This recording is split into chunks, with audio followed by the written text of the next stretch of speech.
자, 조국혁신당이 당내 성비 논란으로 최대 위기를 맞은 가운데 가해자 중 한 명으로 지목이 됐던 이 김보협 전 수석 대변인 오늘요 SNS를 통해서 첫 입장을 냈는데요. 고소인이 주장하는 성추행과 성희롱 없었다. 이렇게 강하게 의혹을 부인을 했습니다. 먼저 관련해서 조국혁신당에서 나왔던 목소리부터 먼저 들어보도록 하겠습니다. 제가 마주한 것은 동지라고 믿었던 이들의 성희롱과 성추행 그리고 괴롭힘이었습니다. 그리고 그것을 외면하거나 모른 척하던 시선들입니다. 언젠가는 가해자들이 부끄러움을 알 거라고 믿었습니다. 그러나 당은 피해자들의 절규를 외면했습니다.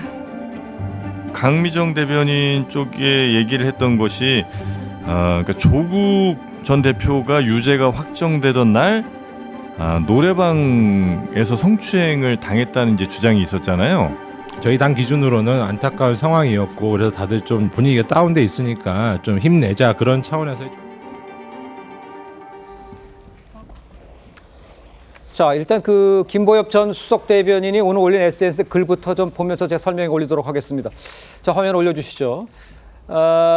김 전 대변인은요, 고소인이 주장하는 바와 같은 이 성추행이나 성희롱은 없었다. 의혹을 강하게 부인을 했죠. 그리고 피해자의 일방 주장이 무조건 사실로 받아들여졌다 하면서 사실과 다른 내용에 대해서 법적 조치도 경고를 한 상황입니다. 김 전 대변인의 반박, 글쎄 좀 늦었다면 늦은 것 같은데 왜 이 시점에 했는지 먼저 우리 최병천 소장께서 어떻게 보시는지 좀 말씀해 주세요. 네, 그 김보협 전 대변인의 그 글을 저를 이제 전문을 다 봤는데요. 네. 재밌는 표현이 좀 있어요. 말씀하신 거 답변이랑 관련되기도 하는데 예. 노래방에서 고소인의 주장과 같은 성추행은 없었다. 이렇게 표현해가지고 약간 조건부가 뭐가 붙었다 그럴까요? 그냥 예. 성추행은 없었다 이게 아니라 노래방에서 고소인의 주장과 똑같은 성추행은 없었다. 그러니까 뭔가 좀 약간 문장이 좀 어색하고 네네. 또 하나는 다음 날 참석한 전원에게 7명 전원에게 본인이 전화를 다 돌렸대요. 그러니까요. 혹시 불쾌한 게 없었는지 물어봤대요. 네. 아무 일도 없었으면 이런 거 왜 전화했는지도 일단 좀 의문이고.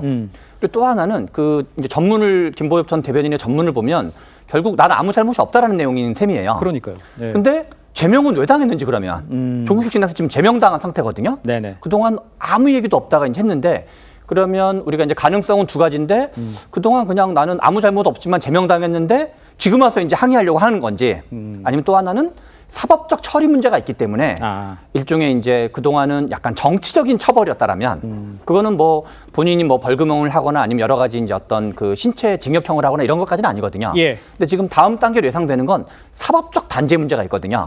그래서 설령 일반적으로 우리가 이제 뭐 이게 유죄인지 무죄인지까지 아직은 알 수 없지만 네네. 보통 설령 유죄인 경우도 일단 무죄를 주장해야지 하면서 그런 적이 없었다라고 하는 게 좀 더 일반적이어서 일단 문구가 좀 어색하고 그다음에 이제 어떤 사법 처리 문제를 앞두고 있기 때문에 라고 하나의 가능성을 생각해 볼 수 있을 것 같습니다. 그러니까 지금 사법적 처리를 앞두고 지금 예상하시는 거는 자기 방어를 생각해서 이런 글을 올렸고 그 내용 중에는 뭔가 좀 빠져나갈 수 있는 구멍들을 만들어서 얘기하는 것처럼 보인다. 그리고 그 전문을 보면 네. 본인이 왜 제명당했는지 얘기는 하나도 없어요. 없다. 그건 좀 이상한 거죠, 그 자체가. 최진영 변호사께서는 어떻게 보세요?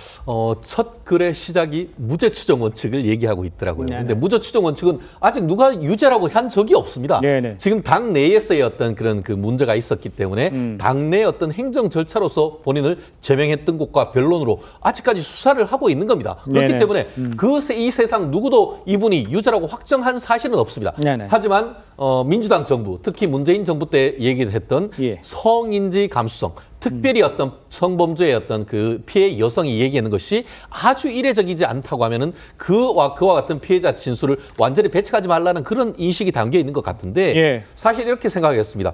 지금 그 탈당하신 그 문제를 제기하고 있는 강미정 전 대변인 같은 경우에는 본인이 스스로 조국혁신당이 내 몸과 같은 사람이라고 표현을 하고 있습니다. 네네. 그분이 거짓말을 해야 될 다른 이유가 있습니까? 저는 그 부분에서 문제를 삼고 있는 겁니다. 그 반면에 김보협 전 그 수석 대변인 같은 경우에는 남성적 시각에서 전통적 시각에서 그런 행위가 없다라고 하지만 지금 좀 전에 지금 말씀하신 것처럼 전혀 그런 얘기가 없다라고 하는 것이 아니고 내가 그 전날 무슨 잘못한 일 없냐라는 얘기까지 한 명 한 명이 했다고 하면은 뭔가 그날 일이 있었다라는 그런 것을 암시하는 부분 아니겠습니까? 그 여부는 최종적인 수사를 거치면 되는 것인데 예. 지금 또 일부 지금 그 이규원 아까 지금 당직자 사무부총장 같은 경우에는 성희롱은 있어서도 성추행 범죄는 없었다라고 하는데 그러면 왜 수사를 하고 있죠? 성희롱은 단순히 내부적인 어떤 행정적인 제재만 되는 것이지 네네. 수사는 형사 처벌되게 하기 위한 것이고 지금 관련된 사람을 수사를 하고 있는데 아예 범죄가 없었다라고 하는 것이 어떤 실무가 입장에서는 지금 그 조국 혁신당의 지금 당직자들이 제기하는 어떤 성범죄가 없었다는 그런 얘기는 저는 납득하기가 좀 어려운 점이 분명히 있는 것 같습니다. 알겠습니다. 그렇다면 왜 올렸다고 보십니까? 그러면 납득하기 어렵다고. 결국 지금으로서는 본인이 평생 살아온 어떤 그 명예라든가 이런 부분이 이 사안으로 인해서 어떤 그 언론인으로서의 어떤 명예라든가 아니면은 정치인으로 지금 제가 알기로 그 이분 같은 경우에는 현재 조국 혁신당의 관악구 당협위원장인 것으로 알고 있습니다. 그렇기 때문에 본인의 어떤 향후 정치적 어떤 문제 이런 부분과 관련해서 현재의 본인의 어떤 무고함을 밝히려고 하는 법정 투쟁으로 나가려고 하는 것 같은데 네네. 현 시점에서 그와 같은 것이 적절한지 물론 그 부분도 있었습니다.